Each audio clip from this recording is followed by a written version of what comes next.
ये तो पहला मेथड हुआ। दूसरा मेथड क्या हुआ, सैम्पल बुक्स में अगर आप इस क्वेश्चन को सॉल्व किया हुआ देखेंगे तो ये मेथड देखेंगे जो मैं अब आपको बता रही हूँ, और मैं इसलिए बता रही हूँ ताकि आप कंफ्यूज ना हो जाएं।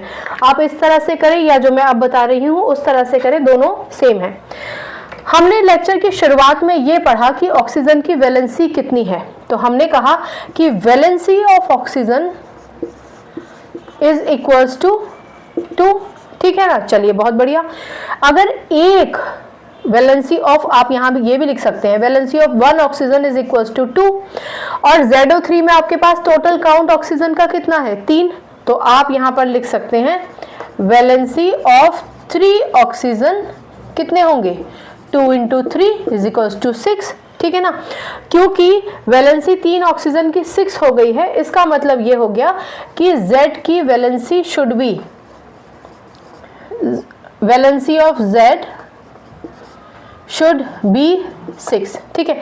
अब आप इसको अगर बेहतर तरीका समझते हैं तो आप इससे सॉल्व कर लीजिए, इसको बेहतर तरीका समझ सकते हैं तो इससे सॉल्व कर लीजिए। दोनों में से जो आपको बेटर लगे उससे सॉल्व करेंगे। आंसर तो आपका 6 ही आएगा, यानी Z की वैलेंसी तो 6 ही निकलेगी, ठीक है ना। चाहे तो आप ये कैलकुलेशन कर दीजिए या फिर ऐसे कर दीजिए। और अगर आपको नॉर्मली भी इस बात का इल्म है कि ऑक्सीजन की वैलेंसी 2 ही होती है, तो आप 3 यहाँ देखते अपने आप समझ जाएंगे। आपको ना इस कैलकुलेशन की जरूरत पड़ेगी ना इस कैलकुलेशन की जरूरत पड़ेगी, आप खुद ब खुद समझ जाएंगे। एक ऑक्सीजन की वैलेंसी 2 है तो 2 की 6 हुई, यानी 6 इलेक्ट्रॉन लिए गए हैं, और वो 6 इलेक्ट्रॉन की ऑक्सीजन के पास तो कमी थी, जिससे लिए होंगे उसकी वैलेंसी 6 रही होगी ना, राइट। तो इस तरीके से आप सॉल्व कर सकते हैं, ठीक। आप ये लिखें, अगर उन्होंने आपसे सॉल्व करने के लिए पूछा है, 1 नंबर में है तो आप डायरेक्टली 6 लिख सकते हैं।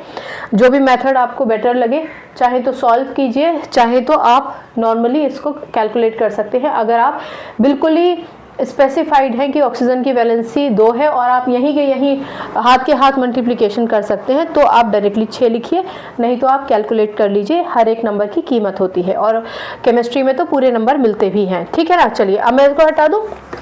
अब सेकेंड पार्ट हम सॉल्व करते हैं। सेकेंड पार्ट कहता है कि ठीक है, इसने ZO3 बनाया ऑक्सीजन के साथ कंबाइन करके।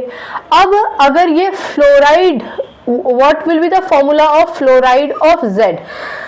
यहाँ एक चीज समझिए कि जब फ्लोरीन किसी से कंबाइन करती है, फ्लोरीन कौन है, क्लोरीन, फ्लोरीन, ब्रोमीन, आयोडीन, एस्टेटिन, ये सारे के सारे हैलोजन फैमिली को बिलोंग करते हैं।